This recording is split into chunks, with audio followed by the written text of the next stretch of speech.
Hello, welcome to the JBE video blog. I am your host, Derek Thompson. I'm happy to be here with Mr. John Miller.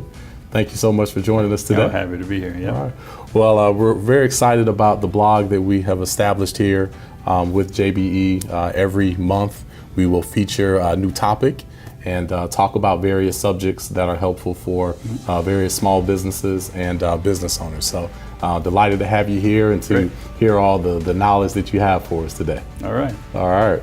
So today our topic is how a problem is the best opportunity for a company to recover for customer service. And you have many examples. We've actually talked about this personally, how a problem is your best opportunity to recover. Can you elaborate on exactly that fact? Yeah, so it would be great. We all want to be perfect, but that's mostly impossible. So it's not about a matter of being perfect in providing customer service. It's about when you have a problem, it's about how you react. And a lot of times people want to start with assigning blame. And that's probably the last place you need to start. What you need to do is solve the problem. Fix whatever's wrong. Right. You know, you can go back and figure out what went wrong later. And you should do that. But the first thing you should do is get about solving whatever the problem is, do whatever is necessary to take care of whatever the problem is that day, in that moment. So great answer, John. Now that leads me to my second question. I always hear that many people say it's great to have a problem and fix it versus maybe never to have a problem at all. That you have more trust from a company by actually solving a problem versus everything going smooth. Can you speak to that? Do you believe that? Yeah. So for me, the metaphor that I use to explain it, it's kind of like your bank, in your own personal bank account. Hopefully, you've made more deposits than you'll make withdrawals. And so when it comes to providing good customer service, you want to make sure that you're every day making good deposits, making sure that they know that you're a good provider for them. Because sooner or later, unfortunately, withdrawals will happen. But you got to have built up enough of a balance to withstand that withdrawal. And then continue to put more deposits back in right afterwards. So it's about solving that problem right then, but then getting back on a good course immediately going forward. Okay, that definitely makes sense. We want to stay ahead and stay on the good side. So for those potential rainy days or potential rough spots, you have enough equity and enough trust to recover from that. Great insight. So John, that leads me to my next question. So you have a problem, okay, and you've solved that problem. How do you go about monitoring that to make sure that the problem is really solved, that there's no residual effect? Well, you have to take that opportunity then to look back at your own processes.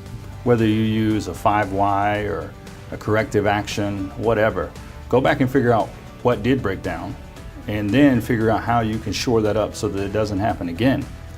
At the next appropriate time, be a quarterly business review or your next time following up with the customer, then share with them what you found. Don't be bashful about it. Share with them, this is what we found was the problem, this is the steps we've taken to solve that problem, so that hopefully we'll never have that problem again. It becomes a great customer service call, and it shows that you don't just solve the problem and then hope it never happens again, but that you took steps to make sure. Okay, so transparency is the key, which goes back to the very beginning when you said, don't blame it on somebody else, own it and solve it. That's right. So that, I want to kind of come to another question I have for you. You mentioned the five whys. Can you elaborate on what that is? So go back and start asking, well, why did it happen? And then the answer to that, well, why did that happen? Normally it's never one singular event. It's a chain of events that happen that cause something to fail or to drop the ball, so to speak. So, and normally it's never one person's mistake. So you got to go back and see what really caused it, because it could be something within your system. And if you can solve that, then you've got a better chance going forward of not making that same mistake. Okay. So John, do you have any best practices when it comes to customer service? I know I look at you as a guru when it comes to it. I see how you manage customers. Do you have any tips? Yeah, it's always important to ask for feedback. And don't just ask for the compliment.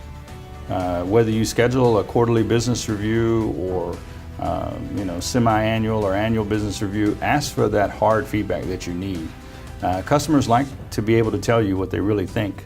And so when you ask them for it, and then be big enough to accept it and understand it may not be exactly what you want to hear, but it's what you really need to hear. And then that builds trust over time. Okay. So great point. So it's important to continue to build trust there. Yeah. So John, lastly, before we close, again, I notice you keep a very tight relationship with your customers. How do you manage all that? Because I'm sure you talk to thousands of people. You have tons of people in your database. What tools do you use to actually maintain that? Well, one of the first things you got to do is you got to use your own brain. You have got to keep thinking about your customer. If they're on the top of your mind, then you're going to follow up. But then if you're not the type of person, maybe you're so busy or not as organized, there's plenty of apps and applications that are out there that you can use, whether you use reminders in your calendar, whether you use a customer relationship management software. There's different kinds that can flag you to follow up. But just you keep thinking about the customer, whether you do it and set a flag for yourself for later, a reminder, then don't have to worry about it, and then the reminder reminds you, or whether you can just keep following up. It's about maintaining that good contact with them, and then keeping those lines of communication open. Keeping the lines of communications open. I know I'm one that would probably need extra tools to remind me, so I fall more on that side of the house. But thank you.